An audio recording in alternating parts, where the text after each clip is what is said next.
I'm probably going to be doing a live commentary with this deck later on because it's not actually the focus of today's video. Today's video is going to be all about Patreon. Now, 5 months ago, I started a Patreon, and today I want to talk about why I started it, how it went, and also why I'm ending it. First of all, I do want to say, holy crap, you guys. I got so many supporters on Patreon. It was actually just incredible. I don't know why it happened, but it seriously was. If you look at the YouTubing channels that have Patreon set up, I think I was the 4th most supported of all of the channels.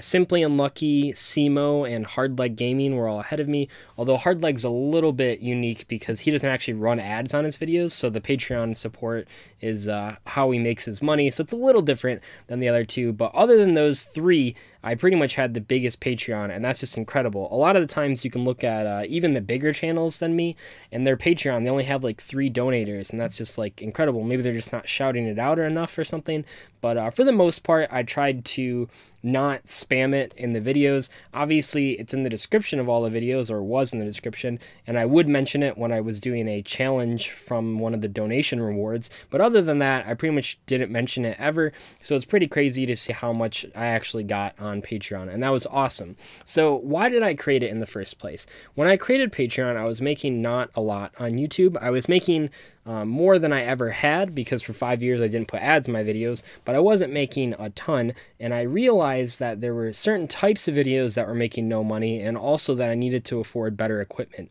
So for that first part, what types of videos weren't making money? The example that I used in the original video where I announced it specifically talked about the meme videos, which at the time were mostly just SpongeBob edits, that were less than 30 seconds long, and one of them got 5,000 views, and it made 4 cents, 4 individual pennies, and I just thought that was ridiculous, but people seemed to really like those videos, so I wanted to make a Patreon to give people the option to donate to see more of them. Now, some people have criticized me for those videos not taking that long to edit, and while that ended up being true because I got better at editing, those first couple actually took me quite a while, which did really slow me down. But more importantly, at the time that I was making those videos, I didn't have enough time to post 2 videos in one day, which meant that if the video for the day was a meme video, I was making basically no money that day, and that was the biggest reason why I made a Patreon.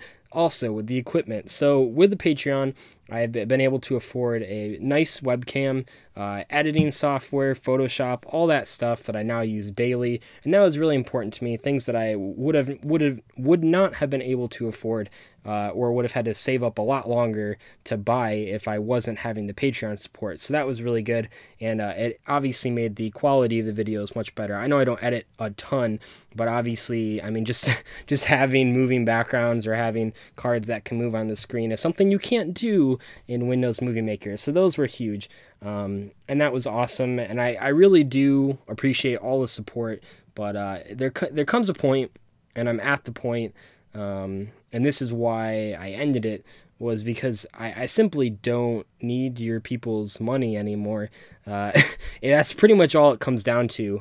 The too long didn't watch is I don't need it. And I think that's good, right? I mean, it means that I'm becoming more successful, but it also means that I just felt guilty, or would feel guilty, because I'm stopping it before I would feel guilty, taking your guys' hard-earned money, because I don't really need it anymore. Because I'm at this point where this is like my only job, so if I want to post like a 30-second long video that's going to make me no money, that's perfectly fine, because that same day I can just post another video that'll get views, and I won't really see a huge loss in my daily revenue, whereas before I wouldn't have had enough time to do that, and that simply would just really screw me over for that day. But I'm not at that point anymore, which makes it a lot easier to do things like those videos. The other reasons, I mean, of course there's other reasons why it's gone. A big one for me is that one of the things I really wanted to stick out to do was make sure I always stayed by the goals that I had set and the rewards that I gave for them. The main 2 rewards for getting a particular amount of donations per month had to do with posting multiple meme videos every month, and originally that was like 4 a month, but then it just became any more than like 2 or 3, and then also weekly live streams. How did I do that? Well, I'd say that I did really well in the meme videos, and for the most part I did well in the live streams. What ended up happening, and I didn't quite predict this, and this was only for the last like 3-ish months. After like the first few months that I had the Patreon up, my computer just slowly started dying, or it just couldn't run programs like Dueling Book and Yu-Gi-Oh! Pro 2 while I was live streaming. What ended up happening for the viewer, if you were on those streams, and I know a lot of you were, it would just constantly be buffering, and that was super annoying to everyone involved. And even though the files actually, or the video I should say, actually saved correctly on YouTube, as far as the viewer watching experience goes, the whole aspect of it being live was just completely taken away because it was constantly buffering, and it was just really bad. So I had to stop doing that. So there was like a month or so where I didn't really know what to live stream. It was the month where I realized I couldn't live stream gameplay, but before I had realized I could live stream Yu-Gi-Oh! Pictionary. I think in that month I tried to get pretty creative. I streamed some Duel Links at 2 different occasions. I actually just streamed myself going through Zodiac Duelist and laughing at the posts in there, because I really wanted to stick by those words, because I feel that's really important. When you're someone that is having people pay you for things, you should definitely stand by what they're paying you for, because otherwise you're just taking advantage of them, and I don't think that's, I mean, this is not morally right if you have reward tiers where you say you're going to do certain things and then you don't do them anymore. As far as the live streams go, we're pretty much just only doing Yu-Gi-Oh! Pictionary for now, but people seem to really enjoy it. Honestly, it gets a lot of views, and that's awesome. People, all of you that keep donating the $5 to have your request done, I think is great. So where am I going from here? I would like to buy a new computer. I don't really know a lot about computers. I think that I have to get one that was custom built. I definitely do not have the know-how to build one myself, and I also know that that's a much better deal as far as like processing power goes for your dollar compared to buying a pre-built one that you just go to like Best Buy and get. So I'm going to be looking into that so that I actually can live stream gameplay and also edit faster, because my computer is really slow, and if you have like multiple programs open, it doesn't really work so well. And I've talked to some friends that know things about computers and can probably help me out in that department, which will be great. So that'll make things better, because I would really like to live stream gameplay again. It was a lot of fun. I did it many summers. I would live stream pretty much every day just for fun for multiple hours, but it's just not, it pains me to live stream and see it buffering all the time. It's just absolutely ridiculous. So that's kind of where we're going from here. But I think at this point, and I mean, it's not like a secret how well I've done this past month, that I've been really only focusing on YouTube. You can just, I always bring up the charts, but you can just go look at the charts and you can see that I did quite well for myself, and I think that's a result of the hard work that I put in. Obviously, I don't think it's just all luck. Some of it's going to be luck, but I think a lot of it is just because I've been grinding, trying to post one video every day, and then a lot of days I post 2 videos, and it's been a wild ride. And I'll talk about that more when I hit 20K subs here. But anyway, what's going in the description now? That's the big question. It's not really a big question, but I'm taking, at the moment, before this video was posted, there were 3 things in the description of every video. The first link was a Patreon, the second link was the Twitch, and the third link was the Facebook that I made for the channel. 2 of those are going away. So the Patreon link and the Twitch link are both gone.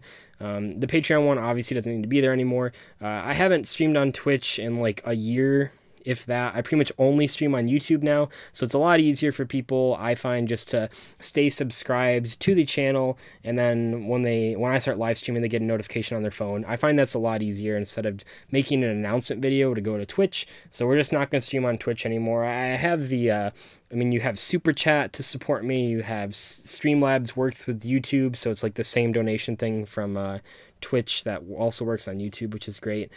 So I'm doing those things. They're just going to be gone, and what's going in place of them, the first is going to be a link to all the articles that I write.